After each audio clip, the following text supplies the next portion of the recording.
किए भांगिथिला ईवीएम सत देखाइला सीसीटीवी देखंतु बेगुनिया काउरियापाटना बुथ्रे घटिथिबा 25 तारिखर संपूर्ण दृश्य। एथिरु स्पष्ट जनापड़ुछि जे विधायक प्रशांत जगदेव भांगी नाहांती ईवीएम।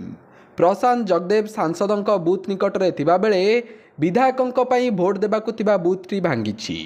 ए भिडियोटी भुवनेश्वर सांसद अपराजिता षडंगी कार्यालय तरफ जारी करा जायतिबा बेले ईवीएम भंगा जाई प्रशांत जगदेव को फसाई दिया जाइछि बोली अपराजिता तरफ दाबी करा जाइछि।